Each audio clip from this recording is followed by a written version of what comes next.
Presidente Luiz Inácio Lula da Silva, pré-candidato do PT à presidência, eleições 2022, que gentilmente atende a reportagem da CBN e vai conversar conosco e também com você da população, você que é morador em São José e toda a região do Vale do Paraíba. Presidente Luiz Inácio Lula da Silva, bom dia, muito obrigado pela atenção aqui com a CBN Vale, presidente. Bom dia, Fernando Carlos, bom dia, Marcelo Rocha, bom dia, Elcio Costa, bom dia, companheiro da CBN e certamente bom dia, companheiros e companheiras do Vale do Paraíba. É um prazer imenso estar à disposição de vocês para responder as perguntas que vocês entenderem que deva ser feita.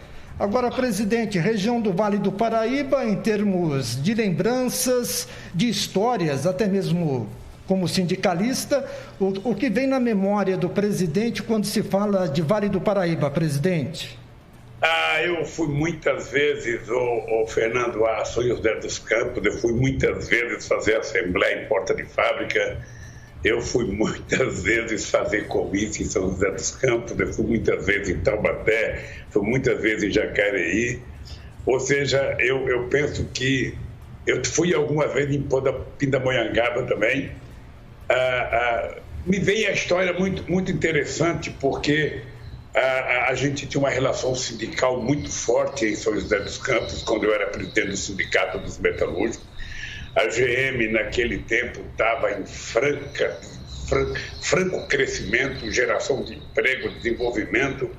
Eram momentos importantes em que aquelas trabalhadoras tinham uma capacidade de mobilização muito grande, eram muitas greves, ou seja, e foi um momento de ouro para os trabalhadores brasileiros, não só do ponto de vista da sua organização, mas do ponto de vista das suas conquistas. Eu fui muitas vezes à Embraer, fui visitar, muitas outras fábricas aí em São José dos Campos. Então eu tenho uma lembrança, fui muito na Volkswagen em Taubaté, uma relação muito boa com o movimento sindical. Depois a gente ganhou as primeiras eleições para prefeito em São José dos Campos com a Ângela, e depois a gente ganhou com o Carlinhos. E faz algum tempo que eu não vou na região do Vale do Paraíba. Eu espero que agora, quando terminar o Covid, eu possa voltar a fazer as viagens pelo Vale do Paraíba e, sobretudo, ir a São José dos Campos. E nesse momento é fundamental o resguardo, né? O distanciamento. A gente tem uma Covid que ainda está matando, ainda é muito preocupante, mas já que falamos do Vale do Paraíba, presidente, nós temos aí um filho aqui da terra, né, que é o ex-governador Geraldo Alckmin, nascido em Pindamonhangaba.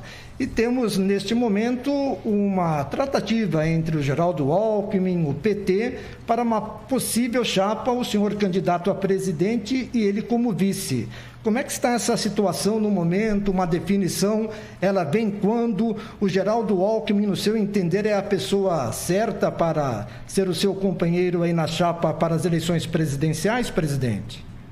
Olha, Fernando Carlos, o problema se a gente vai fazer uma chapa comum depende de dois fatores. Depende da minha decisão de ser candidato ou não, que ela deverá se dar agora no final de fevereiro, no começo de março, e vai depender, obviamente, da filiação do companheiro Alckmin num partido político que faça aliança com o Partido dos Trabalhadores.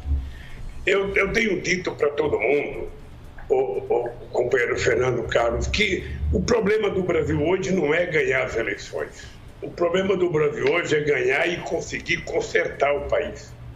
Porque o Brasil está muito mais desestruturado do que estava em 2003, a inflação está maior, o custo de vida está maior, o desemprego está maior, os prejuízos salariais estão muito maiores. Você pega uma cidade como São José dos Campos, você pega aqui, nós temos mais desemprego do que já tivemos em qualquer outro momento, e os trabalhadores organizados já faz 3 anos que não tem aumento real de salário. Então, as instituições estão muito prejudicadas. O Congresso Nacional hoje praticamente domina, o governo não governa, quem governa é o Congresso Nacional. As instituições precisam ser, reconquistadas para funcionar de forma harmônica. Nós precisamos entender que o governo governa, que o legislativo legisla e que o judiciário julga, E isso pode conquistar uma uma certa harmonia na sociedade brasileira. Daí porque a aliança política se faz necessária. Tem muita gente que acha que é difícil fazer aliança. Eu acho que é importante fazer aliança porque você precisa ganhar as eleições e depois de ganhar você precisa governar. E no meu caso, eu tenho que governar bem porque eu preciso fazer mais do que eu fiz no primeiro mandato. É importante lembrar que quando eu deixei a presidência dia 31 de dezembro de 2010, eu tinha 87% de bom e ótimo, talvez a maior aprovação que um presidente já teve na história desse país, e eu não sei se na história da democracia. Então eu tenho que votar para fazer mais.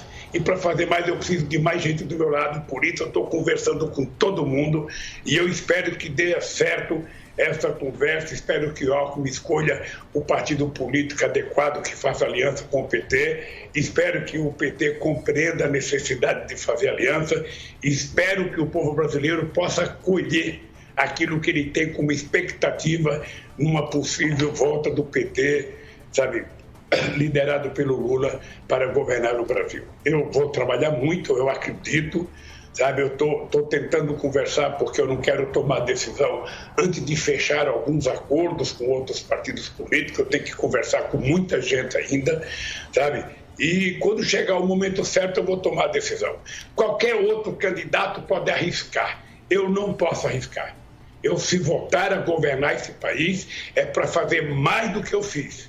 E fazer mais do que eu fiz significa, sabe, me dedicar muito mais, trabalhar muito mais, conversar muito mais, ter muito mais aliados para que a gente possa ter tranquilidade para fazer as mudanças que o Brasil precisa para o povo voltar a ter esperança e a ter cidadania nesse país. Tá certo. Presidente Lula, vou colocar nessa conversa o meu amigo Elcio Costa, jornalista, para já também entrar nesse bate-papo com o ex-presidente Lula, pré-candidato à presidência da República. Bom dia, Elcio.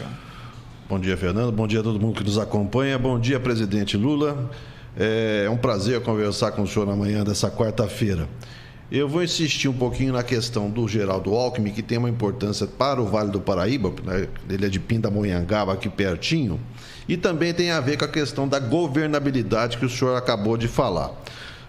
Os vice-presidentes na gestão do PT, o Zé Alencar, Michel Temer, em que pese o peso deles na composição da chapa, eles acabaram não tendo um peso expressivo no governo. Qual o papel de um vice, que o senhor vislumbra para um vice-presidente de um eventual novo governo Lula? Ou, traduzindo aqui para a gente, que papel teria o vice-presidente Alckmin num futuro governo Lula, caso o senhor seja eleito nas eleições de outubro? Esses dias eu brincava com algumas pessoas, eu dizia que se tem alguém que tem experiência de serviço é o Alckmin. É uma boa piada. Desde o Mário Covas. Então, veja, o vice é vice. O vice, ele está lá para contribuir, para participar. O Zé Alencar participava de todas as reuniões de governo que eu fazia. Quando eu fazia reunião de governo, o Zé Alencar participava. Ele falava, ele dava opinião, ele representava o governo. Eu coloquei o Zé Alencar, inclusive, no Ministério da Defesa. Ou seja, o vice ele tem muita importância e o vice é um parceiro de primeira hora.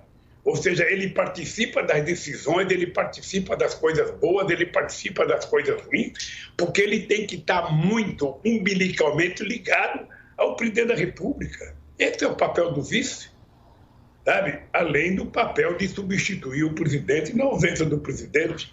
Ou seja, quando você escolhe uma pessoa para vice, você está estabelecendo uma relação de confiança. O vice não é uma pessoa distante. O vice é um cara que tem que estar na sala, na cozinha, sabe? Ele tem que estar em todo lugar junto com o presidente, porque ele faz parte da governança do país. Eu trato o vice com muito respeito, com muito carinho. Obviamente que eu sempre terei dificuldade, e o Alckmin sabe disso, ou seja, que é muito difícil você encontrar alguém para substituir um companheiro como Zé Alencar, que era um empresário altamente bem-sucedido, era um mineiro que gostava de torresmo de barriga, era um mineiro que gostava, sabe, de conversar muito, e um homem de uma lealdade extraordinária. Eu tenho confiança no Alckmin, Eu fui presidente 8 anos, tive relações com o Alckmin, ou seja, sempre foram relações de respeito, sempre foram relações institucionais. E se der certo a gente construir essa aliança, eu tenho certeza que vai ser bom, sabe, para o Alckmin, vai ser bom para mim, vai ser bom para o Brasil e, sobretudo, deve ser bom para o povo brasileiro. É só a gente dar tempo ao tempo para saber se pode ser construída essa aliança, qual o partido que o Alckmin vai entrar. Ele ainda não decidiu, mas certamente ele também tem tempo para decidir. Né? Há muita gente querendo levar o Alckmin e eu acho que ele está apenas fazendo uma aferição, sabe, dos convites que ele está recebendo para ele tomar a decisão. Quando ele tomar a decisão, eu tomo a minha decisão, aí nós vamos sentar e conversar. Até mesmo a questão do Geraldo Alckmin, não, presidente? Ontem surgiu a informação de que o PSD também tem interesse, né, em trazer o Alckmin. E aí as negociações começaram com Gilberto Kassab e a gente sabe que o PSD ele tem um posicionamento de centro, né? E aí fica a questão com relação a como governar o país.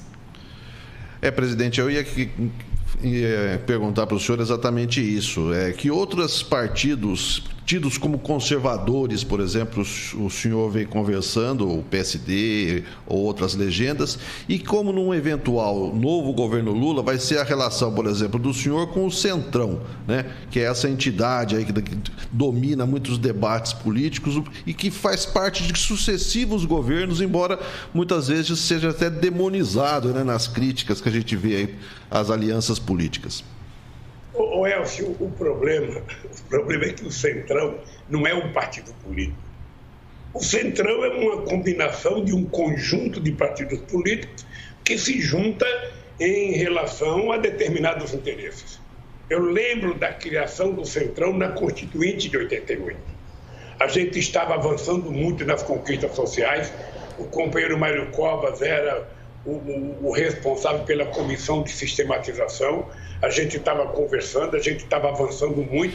Aí, de repente, o Roberto Cardoso Alves, que era um deputado de São Paulo, mas outros, como o deputado Fiuza, ou ex-deputado Fiuza de Pernambuco, se juntaram, criaram o Centrão, que era para tentar frear os avanços do setor progressista na Constituinte. Eles se juntaram depois para garantir o mandato do Sarney de 5 anos. E assim, toda vez que tem um momento de crise, eles se juntam para evitar que haja um avanço das conquistas sociais nesse país. Mas o Centrão não é um partido político, você não pode tentar conversar com o Centrão. Você conversa com as forças políticas que compõem os partidos políticos que fazem parte do Centrão. E eu vou te dizer uma coisa, a gente não negocia com suplente, a gente negocia com quem tem mandato, a gente negocia com quem é eleito e toma posse. Então você vai ter que conversar com o deputado, goste ou não goste do deputado. Quando você tiver um projeto de lei que você mandar para o Congresso Nacional, o líder do governo vai ter que construir a maioria. E a maioria ele constrói conversando com todas as forças políticas do Congresso, convencendo as pessoas, aceitando sugestão, aceitando proposta de mudança. É assim que se dá o jogo político no planeta Terra, onde existe democracia. Eu não vejo problema ter que conversar com o Centrão. O que eu vejo é que nós precisamos eleger um conjunto de deputados que tem uma visão do Brasil um pouco mais otimista, um pouco mais social, um pouco mais humanista. Ou seja, a gente não pode continuar com um Congresso, sabe, que tornou o presidente da República refém. Ô Elcio, se você analisar como homem inteligente da política que você é, você vai perceber que desde a proclamação da República, a gente não tem um presidente boquiroto que falou muita bobagem das eleições e que virou refém do Congresso Nacional como o Bolsonaro. Você não tem na história, em nenhum momento, essa coisa de orçamento secreto, em que os deputados passam a ter mais força do que os governadores nas negociações com os prefeitos, porque os prefeitos não têm mais que procurar o governador para discutir uma obra, ele procura um deputado. Os deputados viraram quase Deus, sabe? Não é o deputado que administra o orçamento, é o poder executivo que elabora o orçamento, aprova o orçamento e executa o orçamento. Você veja que o Bolsonaro não executa nada. Se eu perguntar para vocês qual é a obra que o Bolsonaro fez em São José dos Campos ou no Vale do Paraíba, vocês não saberão dizer porque não tem. Então, esse é o dado concreto. Nós vamos ter que ganhar as eleições e conversar com as forças que forem eleitas. Eu espero que o povo brasileiro possa, no dia da eleição, votar em pessoas que tenham um sentido mais social desse país, que pense melhor o papel do Estado, que queira mais desenvolvimento, que queira mais geração de empregos, que queira acabar com a pobreza, que queira acabar com a fome, que queira melhorar a educação, que queira melhorar investimento em ciência e tecnologia. Eu espero que a gente consiga fazer isso no processo eleitoral. Mas, quando você é eleito presidente, você vai ter que conversar com quem foi eleito, meu caro. O ideal seria que o PT pudesse eleger todos os deputados. Não vai acontecer. Tá certo. A coisa mais importante é que a esquerda devesse eleger a maioria dos deputados. Eu acho que é difícil acontecer.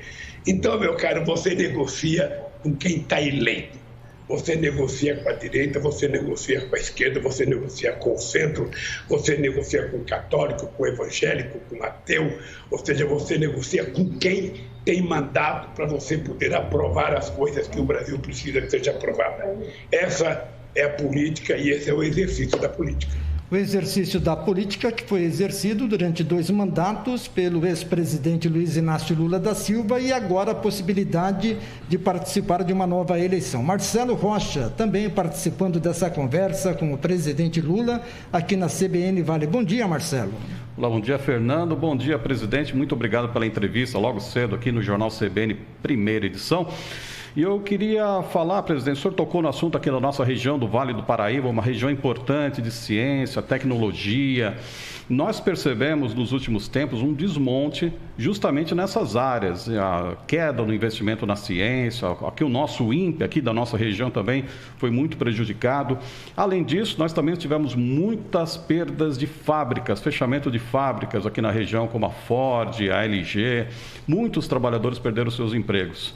E eu queria saber do senhor o que é possível ser feito nessas questões do investimento, retomada do investimento, caso o senhor venha a se configurar, seja eleito no próximo mandato, nessas questões de investimentos aqui para a nossa região, geração de empregos e outra questão também, a questão da saúde. Como é que a gente pode virar a chave para extirpar o negacionismo que existe ainda em muita gente sendo induzida ao erro, principalmente em relação à vacina, presidente?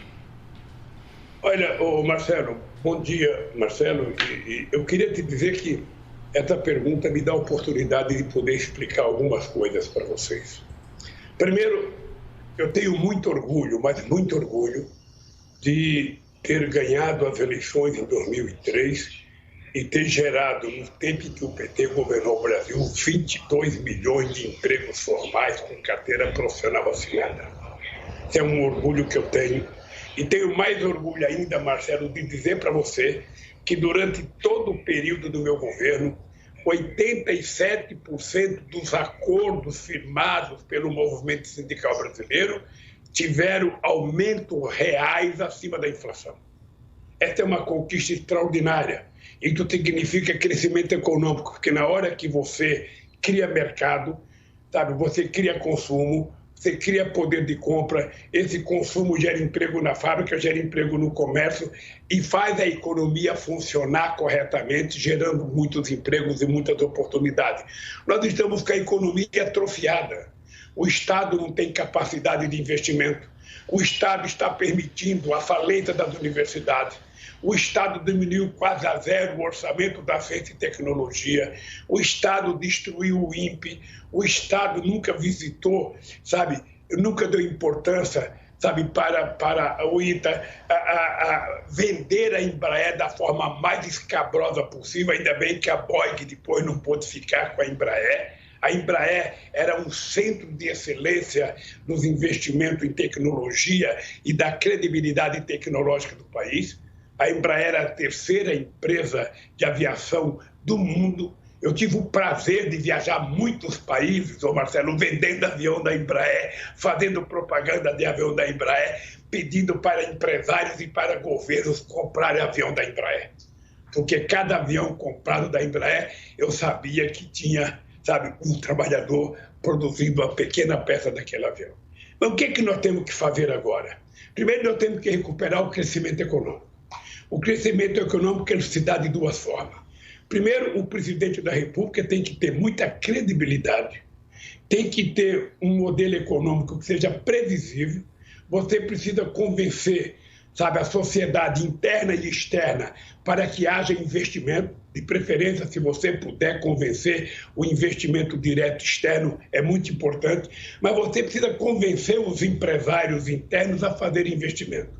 Os empresários serão convencidos de duas formas. Uma, se ele perceber que o governo está acreditando no que ele fala e o governo colocar dinheiro, porque o poder público tem que ser, em muitos casos, o indutor do desenvolvimento.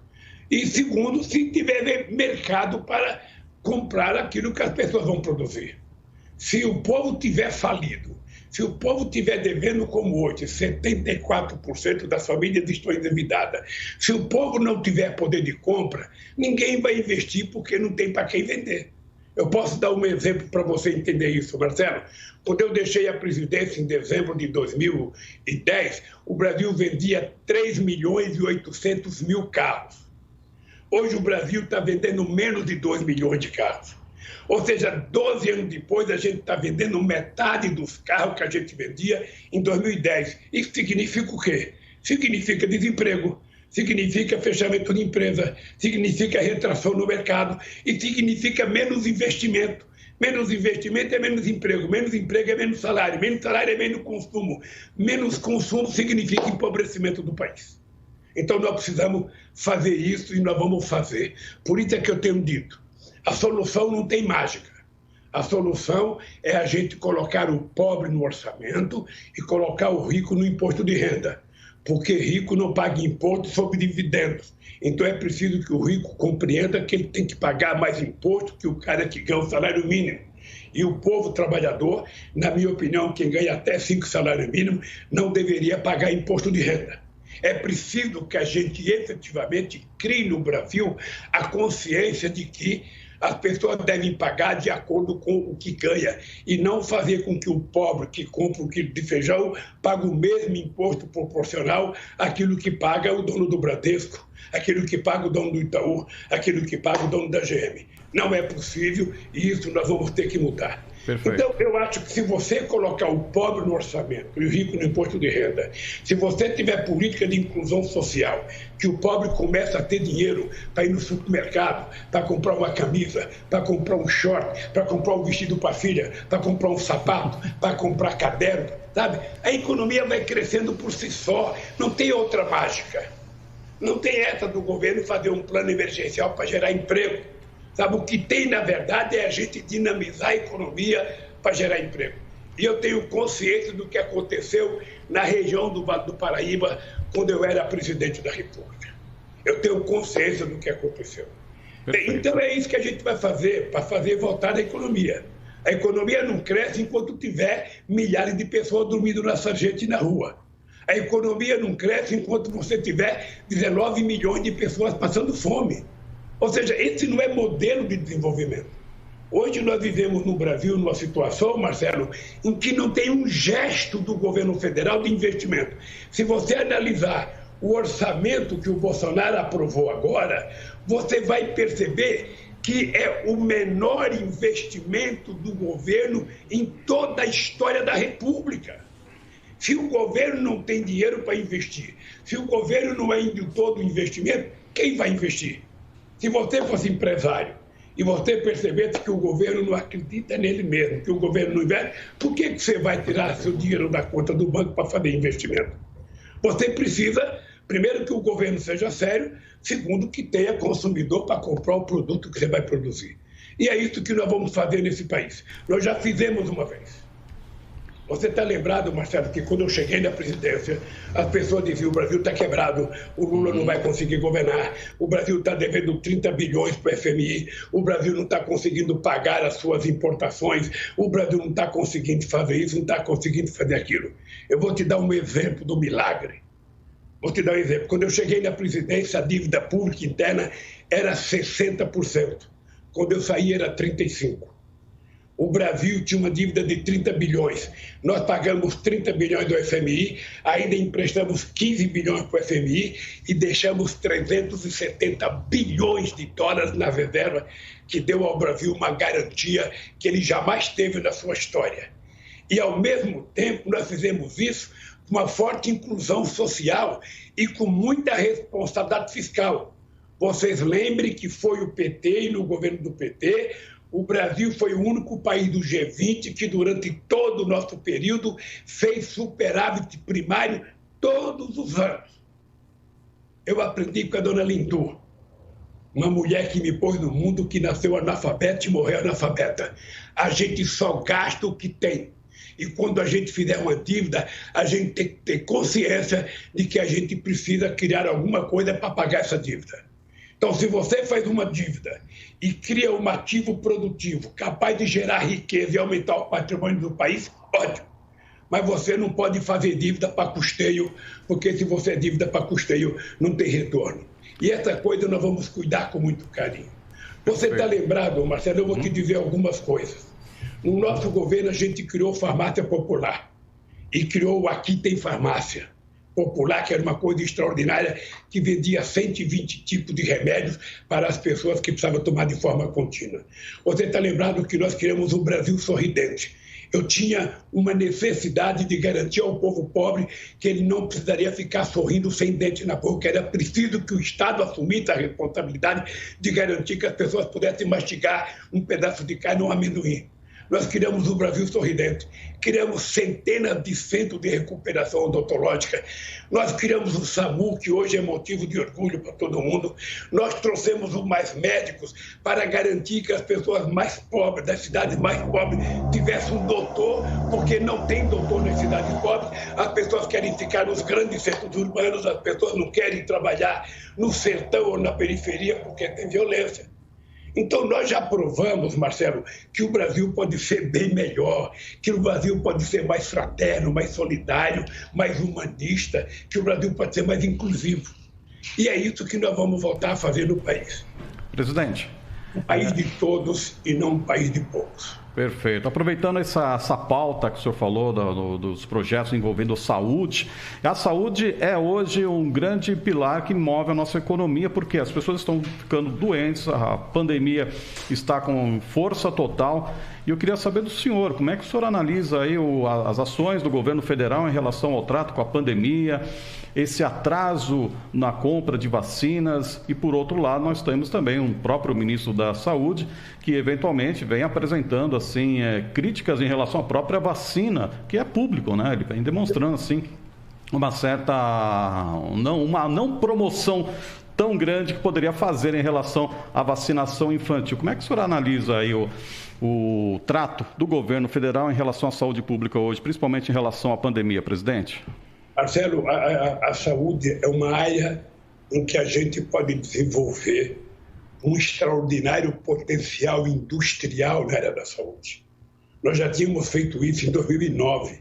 Começamos a trabalhar a ideia de você criar uma forte indústria na área da saúde para produzir coisas para a saúde, de remédio a aparelhos modernos, como se produz na Alemanha, como se produz no Japão, nos Estados Unidos. Esse é um lugar que, quando a gente fala em política industrial, nós temos que pensar que a saúde é um nicho extraordinário para que a gente possa explorar o potencial de desenvolvimento industrial. E aí nós temos que investir em ciência e tecnologia. É só a gente ver o papel do ITA na história do Brasil para a gente saber que investimento em ciência e tecnologia é muito importante. É só a gente ver o papel do INPA, a gente ver o papel, sabe, no nosso governo nós chegamos a ser o terceiro país em produção científica nas revistas especializadas, porque nós fizemos um investimento de mais de 41 bilhões num PAC que nós criamos só para ciência e tecnologia. Essa é uma coisa importante que na área da saúde nós vamos ter que explorar bem para que o Brasil se transforme em um país competitivo. O Brasil pode fazer a vacina, o Brasil tem estrutura para fazer a vacina. Agora, o que acontece? O que acontece, Marcelo, é que nós temos um governo que não é governo. Nós nunca tivemos nesse país, sabe, nós nunca tivemos ministros da saúde, sabe, com um pensamento retrógrado e atrasado como nós temos hoje. Nós nunca tivemos, eu tive 4 ministros da saúde. Sabe, o Bolsonaro não conseguiu indicar um único ministro da saúde que significasse um cara interessado em cuidar do povo. O último dele, que foi aquele Pazuello, é uma vergonha. Aquele cidadão, depois daquela CPI, ele deveria estar preso. O que o Bolsonaro fez? Fez um decreto dando sigilo de 100 anos para as aberrações e para a loucura que o Pazuello fez. Você tem um ministro da Saúde que tenta dificultar a vacina para criança, quando toda a ciência orienta de que não tem outro remédio a não ser a vacina, e o segundo remédio é você tentar evitar aglomeração. É todo mundo, é todo o planeta Terra, todos os cientistas, todos os médicos do mundo orientam isso. Só o Bolsonaro é que conseguiu descobrir no Brasil um nicho de fascistas que não acreditam na ciência. Não sei por que estudaram medicina. Mas veja, eu estou convencido que o Bolsonaro é responsável por mais da metade das pessoas que morreram nesse país. Eles ainda continuam receitando um remédio que não vale nada para enfrentar o Covid-19. Não vale nada. Ele ainda continua negando a vacina. Ele, esse dia, teve o pudor de dizer, sabe, que 300 crianças que morreram é pouca coisa, que não é nada. Ou seja, esse cara não tem sentimento, esse cara não tem filho, esse cara não tem coração, esse cara não pensa nos outros, esse cara não é humano. Porque é um descalabro a gente estar assistindo o que está assistindo no Brasil. Um presidente que não gosta de falar na imprensa porque ele prefere mentir 7 ou 8 vezes ao dia, sabe, através da sua rede social, produzindo fake news. Então, Marcelo, efetivamente, eu estou convencido que voltar a governar o Brasil será uma verdadeira guerra para recuperar o Brasil para os brasileiros.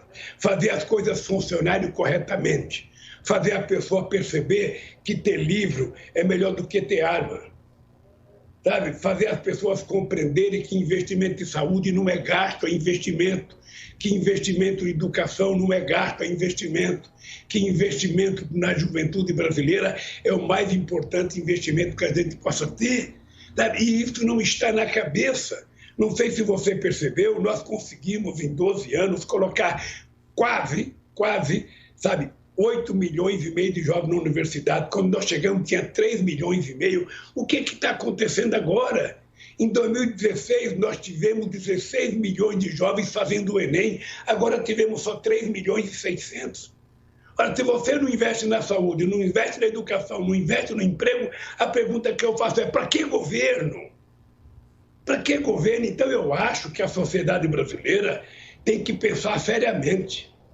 Sabe? Tem que pensar seriamente. Se não quiser votar no Lula, não tem nenhum problema, mas não pode permitir que o Bolsonaro ou um outro fascista governe esse país. Esse país precisa aprender a gostar da democracia, a exercer a democracia, porque é uma coisa importante para a sociedade.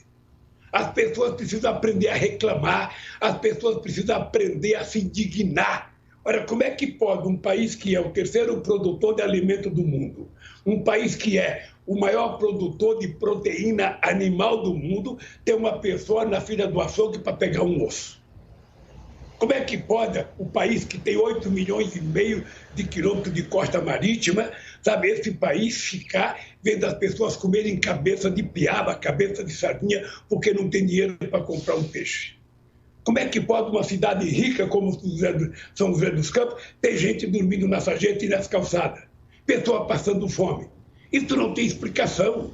Isso não está na Bíblia, não está na Declaração Universal dos Direitos Humanos e muito menos na nossa Constituição.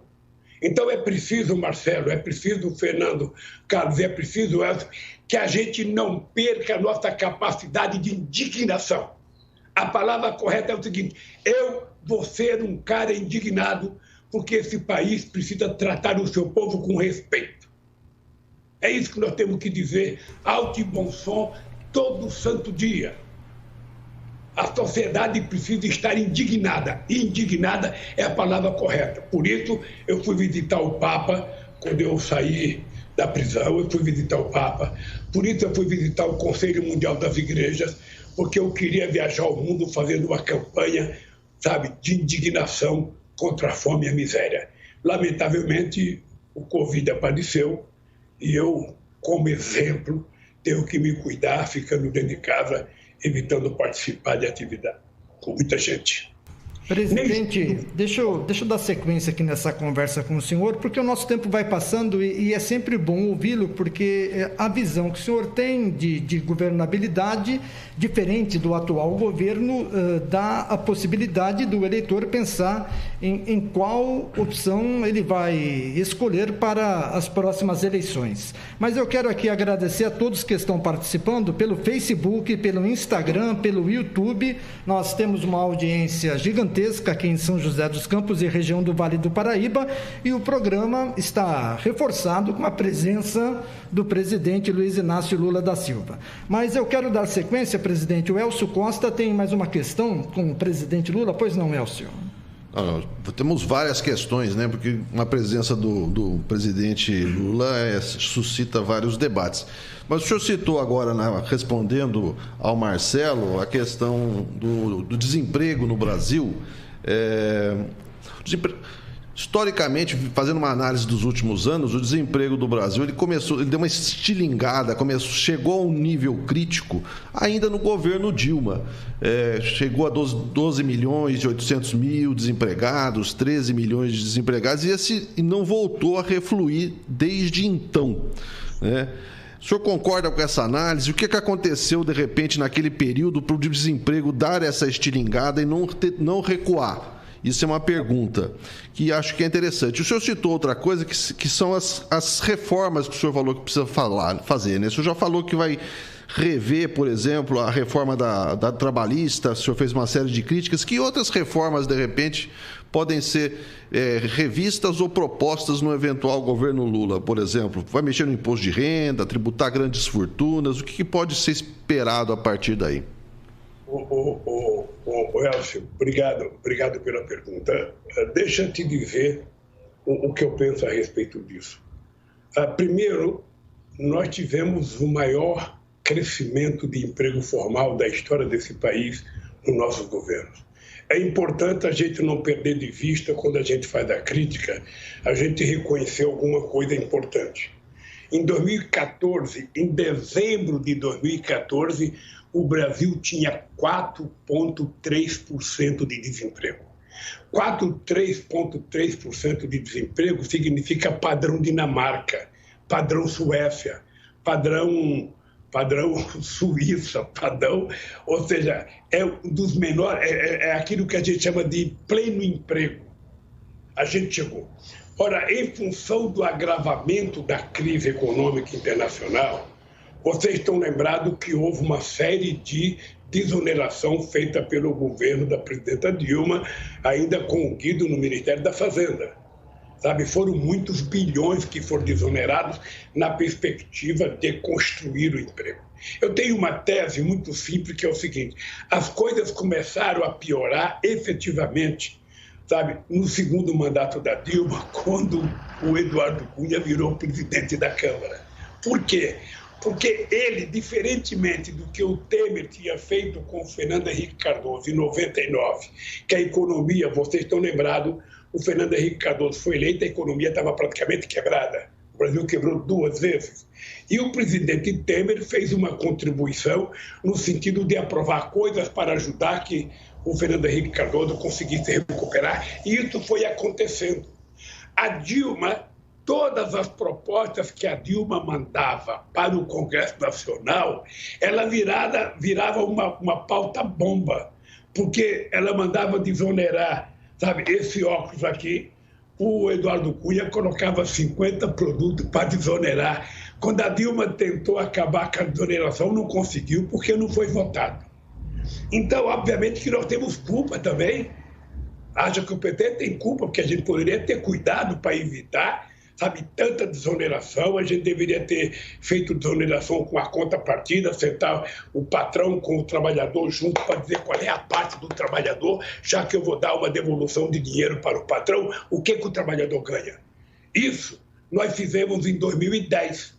Eu fiz 47 bilhões de desoneração e toda a desoneração que nós fizemos, nós tínhamos a contrapartida. Eu não sei por que deixou de ter contrapartida. Então, nós temos responsabilidade também, porque o desemprego começou a crescer ainda no nosso governo. Mas é importante que se dê, sabe, a má vontade do presidente da Câmara em tentar estabelecer uma pauta correta com a presidenta Dilma. A segunda coisa que nós temos que levar em conta é que a economia entrou num retrocesso muito ruim. E quando a política não está bem, a economia não vai bem, fica mais difícil você consertar. Fica muito mais difícil você consertar. Ou seja, eu acho que houve um determinado momento, e veio as manifestações de 2013, aí não conseguiu recuperar mais. Esse é um dado concreto e objetivo que levou a gente a uma situação muito difícil. E depois o golpe na Dilma. A maior disfarçatez, a maior ofensa à democracia foi a mentira da pedalada para tirar a Dilma do governo. Presidente. E aí, o Elcio, construir uma coisa chamada ponte para o futuro, não sei se você está lembrado, e essa ponte para o futuro, na verdade, não era uma ponte, era um abismo. Presidente, o senhor está falando sobre... O senhor está fazendo uma boa... rememorando o governo da presidente Dilma, e surge uma questão... Que papel, por exemplo, a presidente Dilma pode vir executar num novo governo Lula?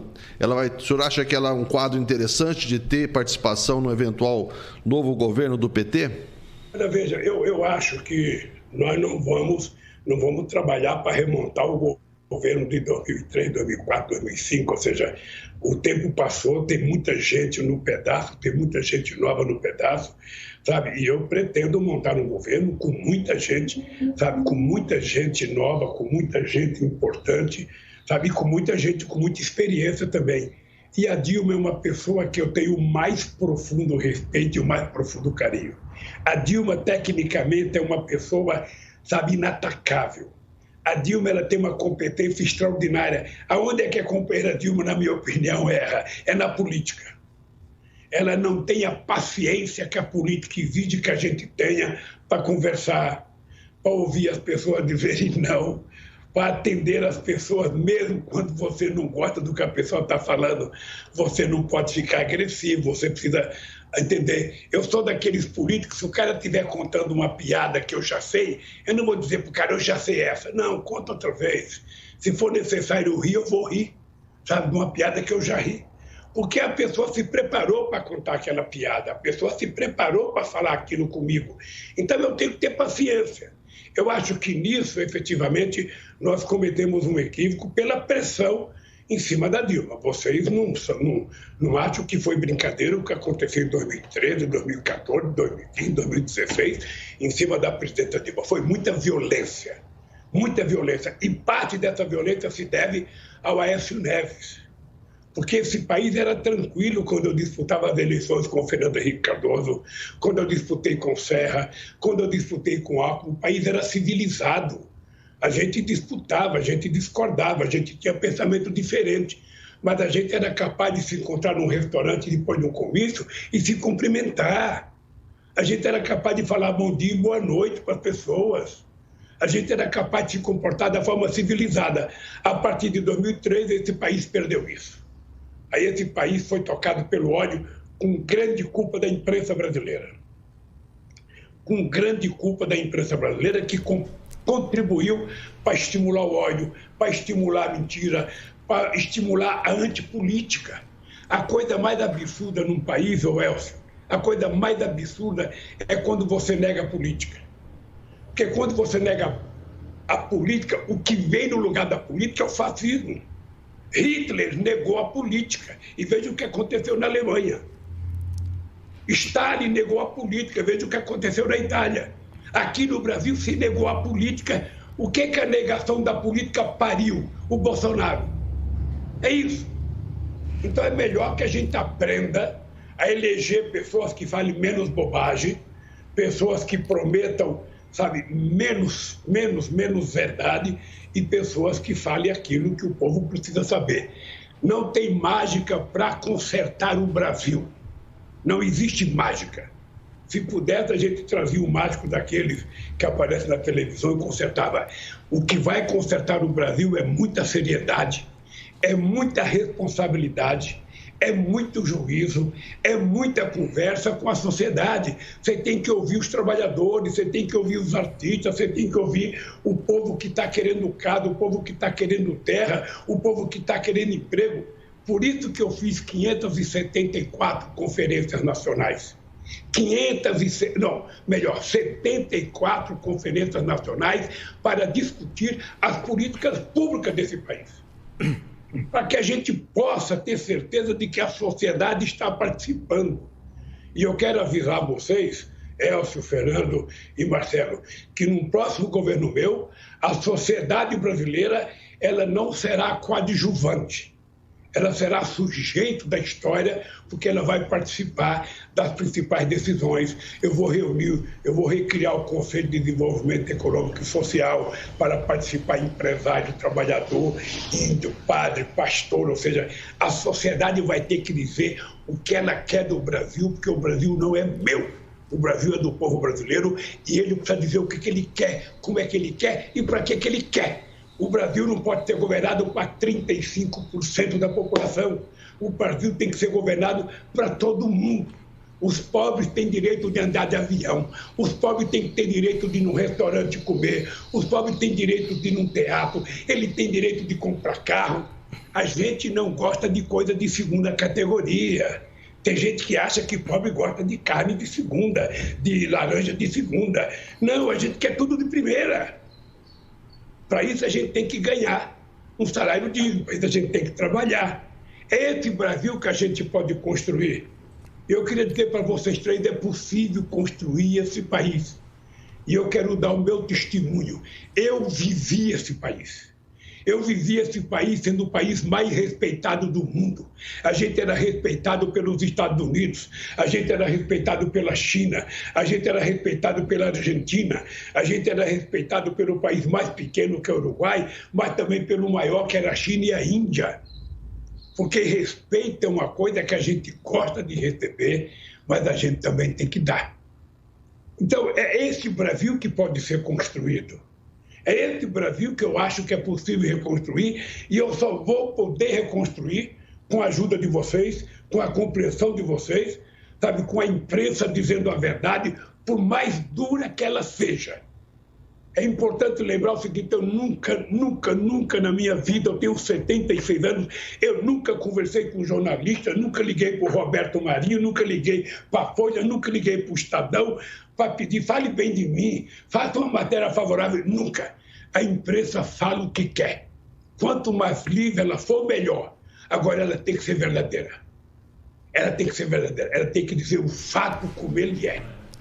Presidente, a gente sabe que o senhor terá aí pela frente uma missão, logicamente, de campanha e terá pela frente adversários que vão apontar falhas do PT num recente passado. A questão de dinheiro, de lava-jato, de corrupção. E a gente sabe que a campanha agora, como entra nas redes sociais, ela ganha uma outra proporção, principalmente com a divulgação de fake news.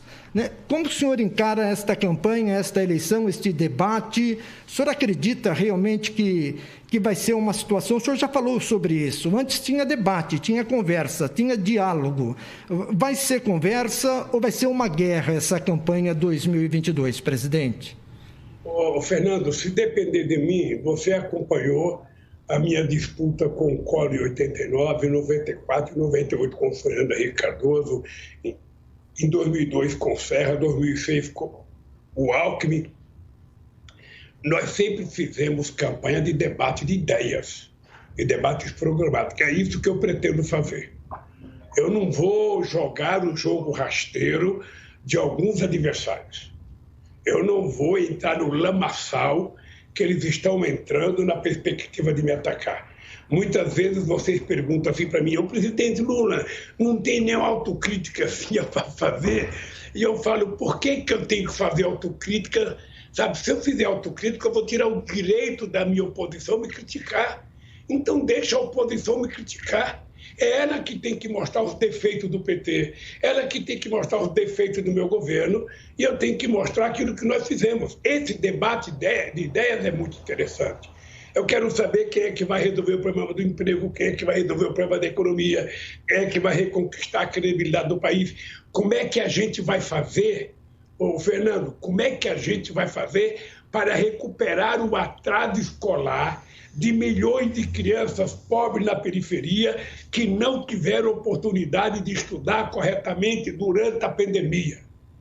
Uma criança de classe média ou de classe média alta, ele conseguiu ainda estudar, porque tinha computador, porque a escola funcionava, porque ele recebia. E as crianças pobres, que perderam praticamente 1 ano e meio? Nós vamos ter que fazer um imenso esforço, vamos ter que chamar os educadores brasileiros, os professores e as professoras, fazer um verdadeiro mutirão, utilizar o que a gente tiver de instrumento para que a gente possa recuperar esse atraso educacional e colocar as crianças no mesmo padrão, sabe, educacional, sabe, se tornar, porque é a educação que permite que as pessoas progridam na vida. Nós temos que garantir que eles tenham a mesma qualidade de educação, que eles aprendam as mesmas coisas. Essa é uma das preocupações que eu tenho. Então, veja, eu acho que nós temos pessoas que vão fazer campanha só no fake news. Eu acompanho a imprensa brasileira e eu vi esses dias que o Bolsonaro conta 7 mentiras por dia. Se ele conta certo, um filho mais novo conta mais certo, o outro conta mais certo, o outro mais conta certo, se você imagina 4 pessoas contando 7 mentiras, já são 28. Sabe? Então, o país não pode estar subordinado à mentira. Eu, sinceramente, não entraria nesse jogo. Não entraria. Se o povo brasileiro preferir votar em alguém que mente, então é o seguinte, não precisa me escolher. Não precisa me escolher. Porque eu acho que o Brasil está precisando da verdade. O Brasil está precisando de fraternidade, o Brasil está precisando de amor, o Brasil está precisando de solidariedade, de carinho. O Brasil precisa de livro didático, de livro de história, de livro de geografia, sabe, de livro de matemática e não de armas, não de fuzil, não de espingarda, não de pistola. O povo brasileiro não quer ser pistoleiro. Parece que a gente está voltando ao tempo do Velho Oeste, sabe, em que as pessoas têm que ter armas. Não. Nós queremos ter livro, ter acesso à cultura, nós queremos participar da vida cultural desse país e não ficar treinando tiro ao alvo. Esse dia eu vi nos jornais, já abriu 700 cursos de tiro nesse país. Enquanto isso, as escolas estão fechando, as universidades estão fechando, sabe, os professores não estão podendo ter aula, sabe, não tem dinheiro para cortar a grama na entrada da universidade, não tem dinheiro para investimento em vacina. Sabe, que maluquice que é isso? Que loucura que é essa que esse país está vivendo? Então eu não me proponho a esse jogo, não. Eu vou fazer a minha campanha, o povo brasileiro me conhece. Me conhece desde 1978, quando nós fizemos as primeiras greves no ABC. Eu tenho uma história, sabe, que é muito pública. Os meus inimigos já me despiram, já me viraram do avesso, sabe? E eu sempre faço a política pautada porque eu acho que quando eu estou falando com vocês, sabe, o Fernando, o Elcio e Marcelo, quando eu estou falando com vocês, eu não estou respondendo as perguntas só para vocês. Eu estou falando com a dona de casa que está dentro de casa ouvindo rádio. Eu estou falando com a família que está no carro e pode ter uma criança ouvindo o que eu estou falando. Então eu não tenho o direito de mentir para essa criança. Eu não tenho o direito de falar com ela coisa que eu não tenho coragem de falar para meus filhos. Esse mundo está precisando da verdade. Esse mundo está precisando de amor, de paz, de tranquilidade, de harmonia, e não essa loucura que a gente está vivendo.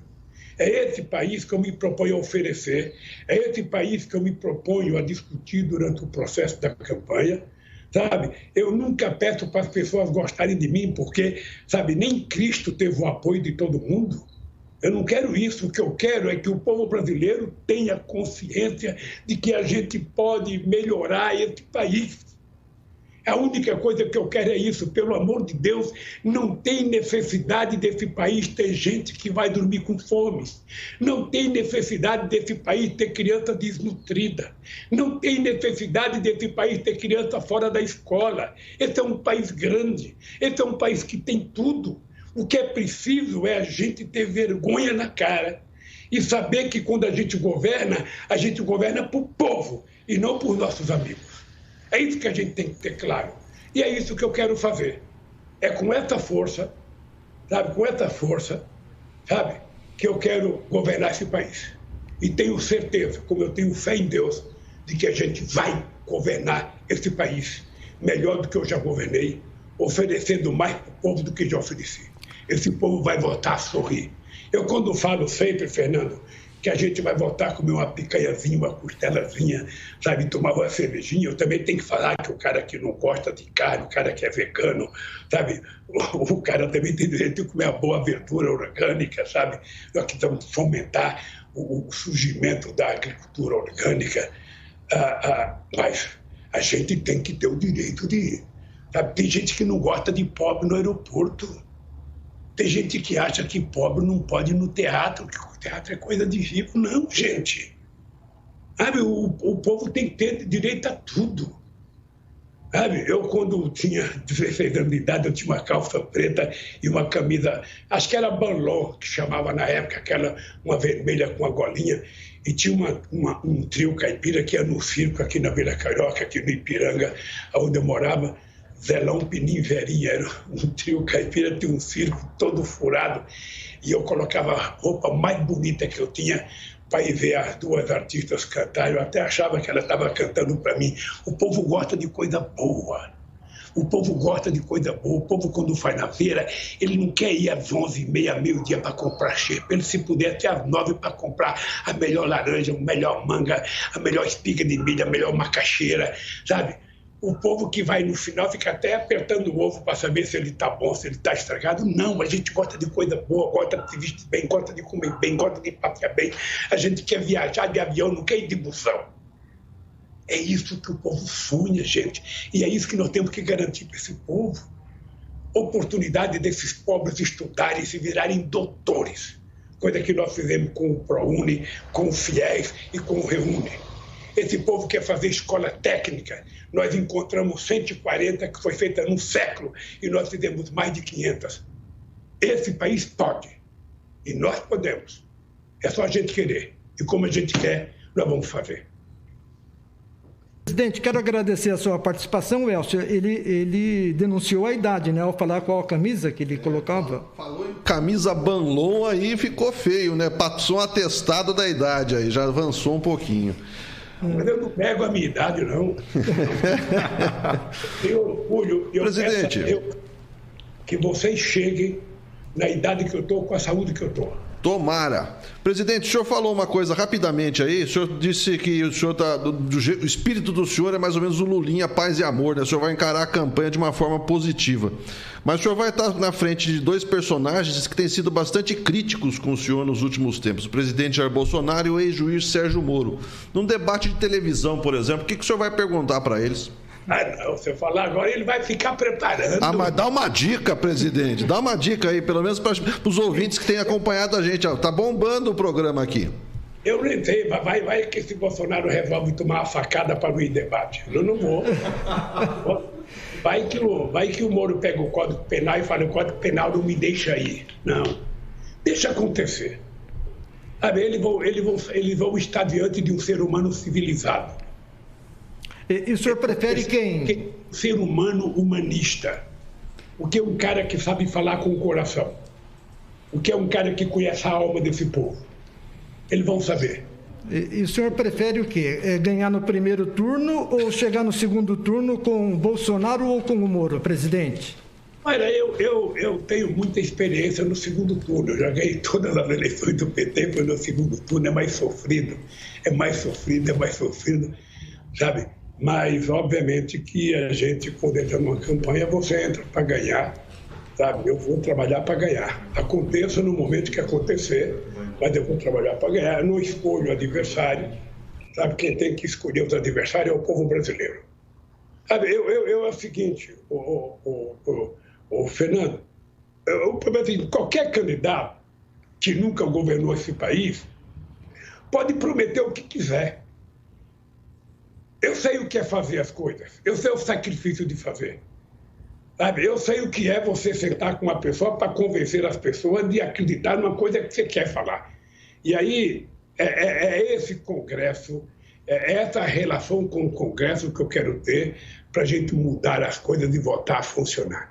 O Congresso não pode se meter, sabe, no Poder Judiciário, o Judiciário não pode se meter no Congresso, o Presidente da República não pode querer mandar no Congresso, o Presidente da República não pode querer mandar no Poder Judiciário. Cada um cumpra com a sua função tal qual está na Constituição. Se cada um cumprir o que está na Constituição e cada um ficar na sua, o país vai ganhar, o Brasil vai ganhar. E o Brasil ganhando, o mundo ganha. E o que eu quero é esse povo comendo, trabalhando, estudando e sorrindo. Tá certo. Presidente, muito obrigado pela sua atenção aqui com a CBN Vale. A gente passou um pouco do tempo que havia sido combinado com a sua assessoria, mas é sempre bom e interessante poder ouvir tudo que o senhor tem a falar a respeito do momento e do futuro do nosso país. Então, muito obrigado, uma ótima semana e os contatos continuarão em breve de volta aqui na CBN Vale, viu, presidente? Fernando Carlos, obrigado a você, obrigado ao Elcio Costa, obrigado ao Marcelo Rocha, obrigado aos ouvintes. Eu quero aproveitar e dar um abraço para o meu amigo Carlinho, que foi prefeito do PT, para a Ângela Guadagnini, que foi prefeita do PT, para o nosso Marco Aurélio de Mogi, de Jacareí, e ao povo de São José dos Campos. Gente, não perca a esperança, não. Fique de cabeça erguida, porque a gente que tem fé, a gente que acredita, a gente consegue. E o Brasil nasceu para ser um país poderoso, sabe, um país governado por humanistas. Acredite nisso que nós vamos mudar o Brasil. Um beijo no coração. Grande abraço. Obrigado. Obrigado ao ex-presidente Luiz Inácio Lula da Silva, participando conosco desse CBN primeira edição especial. Hoje foi 1 hora praticamente de bate-papo, de conversa com o presidente, expondo suas ideias, seus pensamentos a respeito do momento do Brasil e o futuro político do nosso país. O Elcio Costa e o